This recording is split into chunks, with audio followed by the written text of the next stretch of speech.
नमस्कार दर्शकों, स्वागत है आप सभी का हमारे चैनल डेली सोप रिकैप में। अनुपमा के कल के एपिसोड में हमने देखा कि अनुपमा और अनुज मंदिर में होते हैं। अनुज बांसुरी बजा रहा होता है और अनुपमा को ऐसा लगता है कि वो अनुज ही है। आज के एपिसोड के शुरुआत में हम देखेंगे कि अनुपमा उसे देखने के लिए पास में जाती है। उसके बाद सागर और माजी कहते हैं कि ये इंसान रोज़ आता है, बेचारा अभी नया नया आया है, यहाँ आके बांसुरी बजाता है, हर कोई यहाँ पे सुखी लग रहा है, लेकिन इसकी बांसुरी की धुन जो है वो बहुत दुखी है।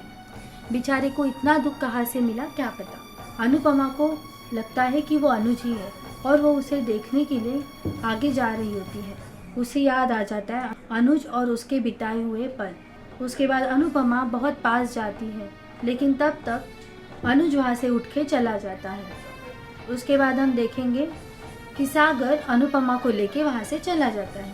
आगे हम देखेंगे तोशु का नया लुक। तोशु जैकेट वगैरह पहनकर हॉल में आके बैठता है और किंजल को आवाज़ देने लगता है कि किंजल तुम कहाँ हो, मुझे कॉफ़ी चाहिए, मुझे चार्जर चाहिए। ये सुन के बा बाहर आ जाती है और बा तोशु को चिल्लाती है, घर में इतने सारे नौकर है, कॉफ़ी की मशीन है, फिर भी तुम किंजल को ही क्यों आवाज़ दे रहे हो। उसके बाद तोशु कहता है कि क्या हुआ अगर मैंने किंजल को आवाज़ दिया तो, वैसे भी वो दिन भर क्या ही करती है, घर पे ही रहती है ना। लेकिन बा उसे बहुत चिल्लाती है, अपनी हालत देखो, रात भर जगने से अच्छा है कि तुम सुबह सुबह जल्दी उठकर भगवान की पूजा करो, पैर पड़ो, लेकिन तुम्हें इस सब से कुछ नहीं है। फिर तोशु बा के आगे हाथ जोड़ लेता है और कहता है कि हमें अपनी लाइफ जीने दो, मम्मी तो यहाँ से चली गई, लेकिन आपको यहाँ पे भाषण करने के लिए छोड़ के चली गई। मेरे लाइफ के बीच में मत बोलिए, मुझे जैसे रहना है मैं रह सकता हूँ, और प्लीज़ मेरा चार्जर कहाँ है मुझे दे दीजिए। बा को चार्जर दिखाई देता है, लेकिन वो तकिए के नीचे वो छुपा देती है। आगे हम देखेंगे बापूजी और बाला नौकरी ढूंढ रहे होते हैं। बापूजी खुद के लिए अकाउंटेंट की नौकरी ढूंढते हैं और बालाजी के लिए वॉचमैन की नौकरी ढूंढते हैं। उसके बाद बापूजी बालाजी को कहते हैं कि तुम्हें अपने परिवार की इतनी याद आती है तो एक बार मिल के आओ ना।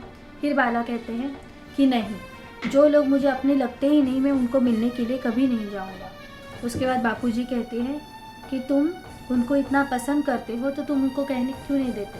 फिर बाला कहते हैं कि नहीं, मैं अभी इनको नहीं बता सकता, पहले मुझे आशा भवन के लिए कुछ करना है, फिर अपनी लाइफ के बारे में देखना है, मुझे यहाँ पे बोझ बन के नहीं रहना है।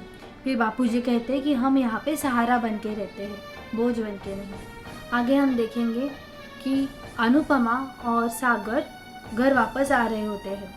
अनुपमा वही सोच रही होती है कि मंदिर में कौन था, कहीं वो अनुज तो नहीं थे। लेकिन बाद में सागर उनसे कहता है कि मैंने इलेक्ट्रिसिटी का बिल भर दिया है, लेकिन हमें पैसों का बहुत प्रॉब्लम होने लगा है। उसके बाद माजी कहती है कि तुम पैसों की चिंता मत करो, मैं बच्चों का ट्यूशन लेना स्टार्ट कर देती हूँ।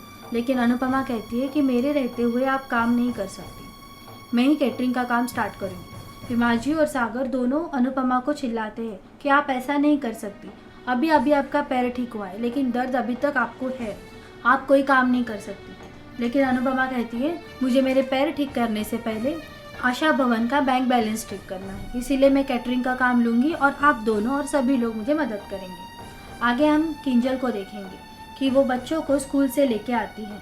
वो बहुत थकी हुई रहती है, बच्चे भी बहुत शैतान रहते हैं, वो खुद का बैग लेके नहीं जाते। फिर हम देखेंगे किंजल सबका बैग लेके आती है, लेकिन वो नीचे गिर जाती है। फिर अनुपमा उसे उठाती है और कहती है कि क्यों, तुम इतना सब कुछ क्यों कर रही हो, सब लोग तुम्हें बस चिढ़ाने के लिए कहते थे कि छोटे अनुपमा, लेकिन वो तुम सच क्यों बना रही हो। तुम इतनी पढ़ी लिखी हो, इतनी सीखी हुई हो, इतना काम कर चुकी हो, फिर तुम क्यों घर के कामों में खुद को उलझा रही हो। उसके बाद सागर भी उनसे वही कहता है कि किंजल जी आप बहुत अच्छा काम कर सकती हो, आप घर बाहर जाइए, काम करिए, घर के कामों में खुद को मत उलझाइए। फिर किंजल को अनुपमा गले लगा लेती है। फिर किंजल बहुत रोती है।